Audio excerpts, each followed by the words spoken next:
BPT MLT anaesthesia cardiology radiology course ఏదైనా solution ఒకటే Aurora university Uppal Hyderabad.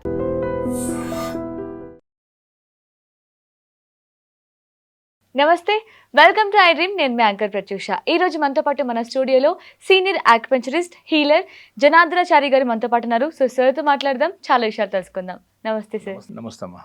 ఎలా ఉన్నారు సార్? ఫైన్ అమ్మా, thank you. So gastric problem గురించి కూడా మనం ఇదివరకు ఒక 2 వీడియోస్ చేసాం అనుకుంటాను. సో దానికంటే ఒక సూపర్ ప్రెజర్ పాయింట్ చెప్తా అన్నారు. సో ఏంటి సార్ ఆ ప్రెజర్ పాయింట్ ఏంటి? ఇప్పుడు జనరల్గా గ్యాస్ట్రిక్ సమస్య అనేది చాలా మందిని ఇబ్బంది పెడుతుంది. అవును. ఇప్పుడు యూత్ బాగా ఇబ్బంది పడుతున్నారు. ఇర్రెగ్యులర్గా తినడం వల్ల, బయట ఎక్కడో ఏది దొరికితే తినడం వల్ల. సో దానివల్ల వాళ్ళకి ఇంకా క్రేవింగ్ కూడా ఎక్కువ యూత్కి. ఏదైనా తినొచ్చు, మాకేం కాదనుకుంటాం కదా, అదొకటి. దాని తర్వాత ఆఫీస్ టైమింగ్స్, వాళ్ళ వర్క్ ఇబ్బందుల వల్ల ఏదో దొరికింది తినాల్సి వస్తుంది.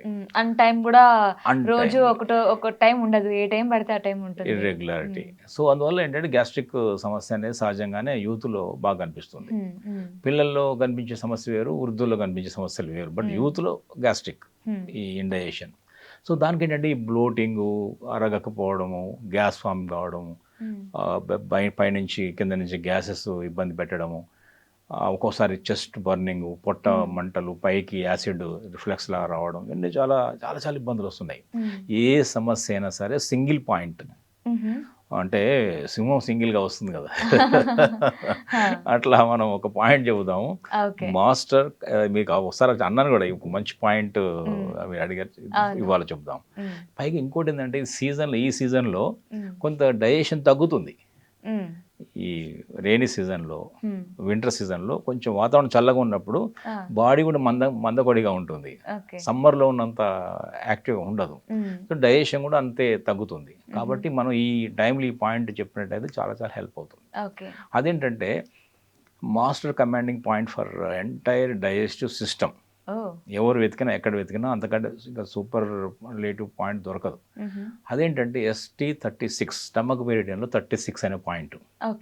దాన్ని ట్రెడిషనల్ చైనీస్ మెడిసిన్లో ఇంకొక పేరుతో పిలుస్తారు. ఇంకో పేరు కూడా ఉంది దానికి, 3 మైల్ పాయింట్. ఎందుకు 3 మైల్ పాయింట్ అన్నారంటే, ఎంత అలసిపోయిన వ్యక్తి కూడా ఇక నడవలేను, ఓపిక లేదు, స్టామినా లేదు, అలసట వచ్చేసింది అన్న వాళ్ళు కూడా ఆ పాయింట్ని చేసినట్టయితే, యాక్టివేట్ చేస్తే మళ్ళీ ఒక 3 మైళ్ళు నడవగలుగుతారు.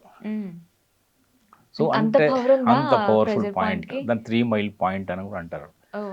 సో అది అసలు పొట్టలో జరిగే ఈ ఉదర భాగం మొత్తానికి అది ఒక కమాండర్ లాగా పనిచేస్తుంది. ఇంటెస్టైన్స్ లోపల large intestine, small intestine, stomach, spleen, pancreas, entire ఇన్ని ఆర్గాన్స్ మీద అదొక ఇన్ఫ్లుయెన్స్, ప్రభావం చూపించగలుగుతుంది. చాలా చాలా బెస్ట్ పాయింట్ అది. ఇప్పుడు మన పొట్టలో డైజెషన్ సరిగ్గా లేక, డైజెస్టివ్ ఎంజైమ్స్ లేకుండా, డైజెస్టివ్ జ్యూసెస్ సరిగ్గా రాక, లేదా ఎక్కువ వచ్చి లేదా తక్కువ వచ్చి, ఆ స్టమక్ యొక్క లైనింగ్ ఉంటుంది కదా, ఈ యొక్క మ్యూకస్ పొర, పొట్ట యొక్క మ్యూకస్ పొర ఉంటుంది, ఆ పొరలో జరిగిన డ్యామేజెస్ కూడా ఇది తగ్గించగలుగుతుంది. చాలా అద్భుతాలు. ఆ పొర డ్యామేజ్ అయిందంటే మనం ఏది తిన్నా పొట్టలో మంటలు వస్తాయి. ఎలా మంటలు వస్తున్నాయంటే ఆ రక్షణ కవచం దెబ్బతినడం వల్ల అది మంటలు బయటికి వస్తున్నాయి. సో అలాంటి కండిషన్లో ఉన్నా కూడా నా దగ్గరికి ఒక కుర్రాడు వచ్చాడు పాపం. ఈ చాలా ఇంట్రెస్టింగ్ కేసు ఇప్పుడు చెప్పొచ్చు. అతని అతను డిగ్రీ ఫస్ట్ ఇయర్ అనుకుంటా, కానీ మీరు చూస్తే మీరు 10th క్లాస్ పిల్లలా ఉంటాడు. చాలా ఇంతే ఉంటాడు, ఎదుగుదల లేదు. ఒక 4 years ఆఫ్ ఏజ్ నుంచి అల్సరేటివ్ కొలైటిస్ అని ఆ డిసీజ్ పేరుగా వాళ్ళు మన అలోపతిలో డిసైడ్ చేశారు. అది వాళ్ళు తేల్చారు డయాగ్నోసిస్లో. Ulcerative colitis, UC. అంటే అల్సర్స్ వచ్చేసే పుండ్లాగా మారిపోయి పొట్టలో ఏం తినలేడు పాపం, నీళ్ళు కూడా తాగలేడు. ఐదర్ బయటికి వెళ్తూనే ఉంటుంది, మోషన్స్ కొట్టేస్తుంది, లేదా వామిటింగ్ అవుతుంటుంది, ఆకలి వేయదు. అందుకని ఏం తినడు కాబట్టి ఇలా ఉండిపోయాడు. గ్రోత్ లేదు, డెవలప్మెంట్ లేదు. సో ఆ కండిషన్లో వస్తే తగ్గుతుందా అన్నారు. తగ్గుతుందా అంటే మాస్టర్ పాయింట్స్ ఇక్కడ ఉన్నాయి, మన దగ్గర అస్త్రాలు అయితే ఉన్నాయి కదా. నాడి చూడడం, మెల్లమెల్ల చేస్తాం. ఒక 6 సిట్టింగ్స్ తర్వాత నా దగ్గర వాళ్ళు ఇచ్చిన బయట కూడా ఉంది. వాళ్ళు తర్వాత చెప్తారు కదా, ఒకసారి ఫీడ్బ్యాక్ రికార్డ్ చేశాను. సో అందులో వాళ్ళ మదర్ ఇలా దండం పెట్టారు పాపం. ఇప్పుడు చాలా వరకు ఆకలిస్తుంది, తినగలుగుతున్నాడు. ఒక 4-5 సిట్టింగ్స్ తర్వాత ఈ అల్సర్స్ ప్రాబ్లమ్స్ చాలా వరకు సాల్వ్ అయిపోయింది. విచిత్రం ఏంటంటే ఆ గడి పెట్టడానికి అందేది కాదు అట్ అంతకుముందు. ఇప్పుడు కొంచెం హైట్ కూడా అయ్యా అంటున్నాడు. ఆ గడి ఇలా పెట్టడానికి హైట్ ఉంటుంది కదా, అంతకుముందు వచ్చేది కాదు నాకు. ఒక 6 వారాల్లోనే కొంచెం హైట్ కూడా సాధ్యమైంది నాకు.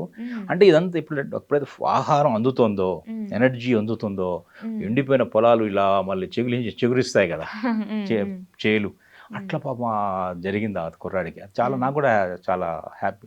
ఎందుకంటే అది దానికి మందు లేదు, లైఫ్ లాంగ్ మందులు వాడాలి, ఇలాగే ఉంటుందన్న ఒక నిరాశ నుంచి ఆక్యుపంక్చర్ బయటపడేయగలిగింది. ఇది ఒక ఇప్పుడున్నటువంటి మీరు ఇచ్చిన క్వశ్చన్కి ఇది చాలా సూటబుల్ ఇన్సిడెంట్, సంఘటన. సో అందుకనే ఈ పాయింట్ చేయడం ద్వారా ఈ ST36 మన డైజెషన్ అనేది చాలా చాలా ఇంప్రూవ్ అవుతుంది. ఇందాక చెప్పాగా ఆ లైనిన్ కూడా రికవరీ అవుతుంది. సో అక్కడ ఎనర్జీస్ వస్తాయి, అక్కడ డైజెస్టివ్ జ్యూసెస్ వస్తాయి, HCl లాంటి యాసిడ్స్ వస్తాయి. సో అదేంటంటే ఎక్కడుందంటే ఇది స్టమక్ మెరిడియన్. ప్రాబ్లం అంతా స్టమకే కదా, డైజెషనే కదా. సో ఆ మెరిడియన్లో ఏంటంటే ఈ మోకాలు యొక్క ఇది బొటన వేలు, ఇది చిటికెన వేలు, ఇది మోకాలు. మోకాలు యొక్క నీ క్యాప్, దీనికి చిటికెన వేలు వైపు అంటే బయట వైపు ఉన్నట్టు అర్థం. లోపల వైపు బొటన వేలు ఉంటుంది కదా, సో ఇది బయటకు ఉంటుంది. ఈ మధ్యలో ఒక బోన్ ఉంటుంది, ఈ లెగ్కి ఎవరికైనా ఒక బోన్ ఉంటుంది, దీన్ని చిన్ బోన్ అంటాం. ఈ చిన్ బోన్కి ఎగ్జాక్ట్గా ఈ మోకాలు చిప్ప కింద చిన్ బోన్కి అవుట్ సైడ్ బయట వైపు ఉంటుంది. ఎంత బయట వైపు ఉంటుంది అంటే ఆ బోన్కి ఒక తంబు నేల అంత డిస్టెన్స్లో ఉంటుంది. ఎగ్జాక్ట్గా చిటికెన వేలుకి పైన, అంటే స్ట్రైట్గా మోకాలు కింద. ఇప్పుడు మోకాలు ఇలా ఉంది కదా, ఈ చిప్ప ఇక్కడ నుంచి మోకాలు క్యాప్ నుంచి ఒక 4 ఫింగర్స్ పెట్టాలి ఇట్లా మనం. 4 ఫింగర్స్ పెట్టినప్పుడు ఆ 4 ఫింగర్స్ కింద అవుట్ సైడ్ ఉంటుంది. ఇప్పుడు నేను ఫర్ ఎగ్జాంపుల్ రైట్ లెగ్ తీసుకున్నాను అనుకోండి, ఇది లెఫ్ట్ లెగ్, ఇది రైట్ లెగ్, ఇది ఎందుకంటే లోపల వైపు ఇది ఉంది కాబట్టి. రైట్ లెగ్ అది బొట్టన వేలు లోపలికి వస్తుంది కదా. సో ఇలా ఇక్కడ ఏం చేశారంటే 4 ఫింగర్స్ ఇలా పెట్టాను అనుకోండి, పెట్టినప్పుడు నా చిటికెన వేలు ఎక్కడ టచ్ అవుతుందో అక్కడ ఉంటుంది. నీ క్యాప్ కింద ఇలా పెట్టినప్పుడు నా చిటికెన వేలు ఎక్కడ కనెక్ట్ అవుతుందో అక్కడ ఉంటుంది. ఇది నీ క్యాప్కి అవుట్ సైడ్. ఇప్పుడు నేను ఈ కాలు తీసుకుందాం అనుకుంటే ఈ చేయి పెట్టాలి, ఎందుకంటే ఈ చేయి పెట్టినప్పుడు ఈ చిటికెన వేలు ఎక్కడ కనెక్ట్, ఇప్పుడు ఇది మోకాలు, దీని కింద 4 ఫింగర్స్ పెట్టాను, ఈ నా చిటికెన వేలు ఎక్కడ కనెక్ట్ అయింది అక్కడ పాయింట్ ఉంటుంది. ఇప్పుడు ఇంకొక మార్గం కూడా చెప్పవచ్చు దీనికి. ఈ మోకాలు మీద ఇలా చేయి పెట్టినప్పుడు ఈ మిడిల్ ఫింగర్ ఏమో ఈ చిన్ బోన్ మీద పెడతాను, ఇట్లా కరెక్ట్గా ఇక్కడ చిప్ వస్తుంది, మోకాలు చిప్ ఇలా పెట్టండి. ఇలా పెట్టాను, బోన్ మీద మిడిల్ ఫింగర్ పెట్టాను, నా ఇండెక్స్ ఫింగర్ ఎక్కడ టచ్ అవుతుంది అక్కడ ఉంటుంది. ఇది ఇంకొక పద్ధతి. ఏ పద్ధతి చేసినా అక్కడికి వస్తుంది. ఎలా వస్తుందంటే మోకాలు చిప్పకు 4 ఫింగర్స్ కింద చిటికెన వేలు టచ్ అయ్యే దగ్గర ఉంటుంది ST36. ఇది కొంచెం ఈజీ అంత ఇబ్బంది ఏం కాదు, ఐడెంటిఫై చేయొచ్చు. ఒకవేళ కనుక డిఫికల్ట్ అనుకుంటే ఇంకొకటి చెప్పవచ్చు. ఈ నీకి అవుట్ సైడ్ ఎట్లా ఒక 4 ఫింగర్స్ కింద ఉంటుంది కాబట్టి ఈ ఏరియాలో ట్యాప్ చేసుకోవచ్చు. కొంచెం అక్కడిక్కడైనా కూడా ఆ పాయింట్ యాక్టివేట్ అవుతుంది. ఇటు కూడా చేయొచ్చు.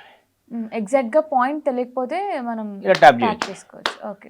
ఈ మోకాలు యొక్క నీ క్యాప్కి ఒక 4 ఫింగర్స్ కింద లెఫ్ట్ సైడ్ ఇలా ట్యాప్ చేసినా కూడా ఆ పాయింట్ ST36 యాక్టివేట్ అవుతుంది.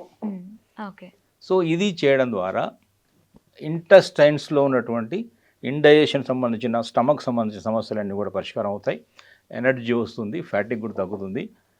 ఇది మీరు చెప్పినటువంటి గ్యాస్ట్రిక్ సమస్యకి చాలా సూపర్ పాయింట్, ఇది మాస్టర్ రామబాను.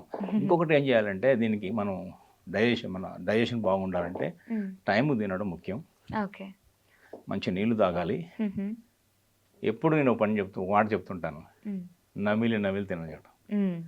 Chewing important. నమిలి తింటే 100 ఏళ్ళ ఆయుష్. Okay, nice. Thank you so much. నమస్తే.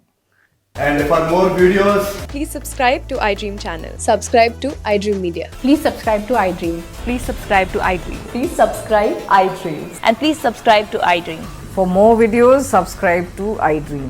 please like, share, and subscribe to the channel. Congratulations, iDream. Subscribe to iDream. Subscribe to iDream. So subscribe to iDream Media.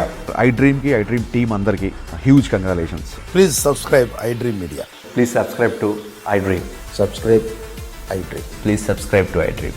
iDream అంటే నా కళల ఛానల్ను subscribe చేసుకున్న నోరు తిరుగుతలేదు, మీరైతే గంట గుర్తు కొట్టండి. For more such videos, please subscribe to iDream. Subscribe to iDream. Please subscribe to iDream. Please subscribe iDream Media. Please do subscribe to iDream. Please subscribe to iDream Media. For best entertainment and information, please subscribe iDream. And don't forget to subscribe to iDream.